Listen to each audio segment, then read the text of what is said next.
இன்னைக்கான school meal பிளானை பார்க்க போகிறோம். லஞ்சுக்கு நல்லா க்ரீமியான கர்ட் ரைஸ், ஸ்நாக்ஸுக்கு கோதுமை மாவில் செஞ்ச மோமோஸ், கர்ட் ரைஸ்க்கு சைட் டிஷ்ஷாக பொட்டேட்டோ ஃப்ரை.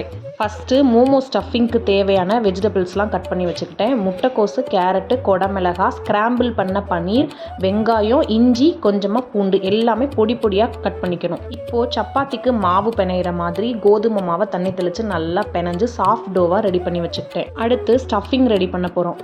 இப்போது ஒரு பேனில் ஆயில் சேர்த்துட்டு சட்டி காஞ்சதும் நம்ம நறுக்கி வச்சிருக்க காய்கறிகள் எல்லாமே போட்டு நல்லா வதக்கிறணும். தேவையான அளவு உப்பு, பெப்பர், கொஞ்சமாக கரம் மசாலா சேர்த்து நல்லா வதக்கி விட்டுறணும். அது வெந்துட்டு இருக்க கேப்பில் குழச்சி வச்சிருந்த சாதத்தில் பால் ஊற்றி மிக்ஸ் பண்ணி வச்சுட்டேன். இப்போது ஸ்டஃபிங்கான வெஜ்ஜீஸ் நல்லா வெந்துருச்சு. ஒரு 1/2 ஸ்பூன் சோயா சாஸ் ஊற்றி கிளறி விட்டுட்டு இன்னொரு பிளேட்டுக்கு ட்ரான்ஸ்ஃபர் பண்ணி வச்சுக்கிறேன். அடுத்தது உருளைக்கிழங்கு பொரியல். குழந்தைக்கு சமைக்கிறது அப்படிங்கிறதுனால இதில் நம்ம நிறைய மசாலாஸ் ஆட் பண்ண போகிறதில்ல.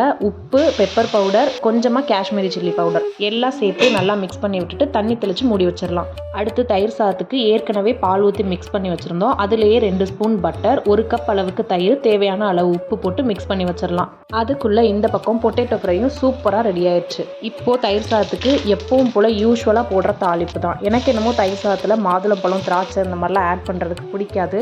சிலர் மாங்காய் கூட ஆட் பண்ணுவாங்க, அது கூட ஓகே தான். ஆனால் எனக்கு தயிர் சாதத்தோட எந்த ஃப்ரூட்ஸும் ஆட் பண்ணுறதுக்கு பிடிக்காது. அடுத்தது மோமோஸ் பண்ண போகிறோம். நம்ம எப்பவும் போல் சப்பாத்திக்கு தேய்க்கிற மாதிரி மாவு தேய்ச்சிட்டு நல்லா ஷார்ப்பாக இருக்கக்கூடிய டம்ளர் வச்சு இந்த மாதிரி கட் பண்ணி எடுத்துக்கணும். அதுக்கப்புறம் தேய்ச்ச மாவை எடுத்து ஸ்டஃபிங் அதுக்குள்ளே வச்சு என் கைக்கு வர மாதிரி ஷேப்லாம் பிடிச்சி வச்சுக்கிட்டேன். இது வந்து ராகியில் செஞ்சது. நேற்று ராகி சப்பாத்தி செஞ்சோம் இல்லையா, அந்த மாவு கொஞ்சம் மீந்து இருந்தது, அதில் செஞ்சு பார்த்தேன். அதுவுமே நல்லா தான் வந்துருந்துச்சு. இப்போது இட்லி தட்டில் ஆயில் கிரீஸ் பண்ணிவிட்டு மோமோஸ் எல்லாத்தையும் தூக்கி உள்ளே வச்சு ஒரு 5 to 10 மினிட்ஸ் அவிச்சு எடுத்தால் சூப்பரான மோமோஸ் ரெடி. அவ்வளோதான், சூப்பராக லஞ்ச் அண்ட் ஸ்நாக்ஸ் ரெண்டுமே பேக் பண்ணியாச்சு. உங்களுக்கும் இந்த மீல் பிளான் பிடிச்சிருந்துச்சு அப்படின்னா உங்கள் வீட்டுக்கு குட்டீஸ்க்கு கண்டிப்பாக ட்ரை பண்ணி பாருங்கள். இந்த வீடியோ பிடிச்சிருந்தா வீடியோக்கு ஒரு லைக் கொடுத்துட்டு அப்படியே என்னுடைய சேனலை சப்ஸ்கிரைபும் பண்ணி வச்சுக்கோங்க. பாய்.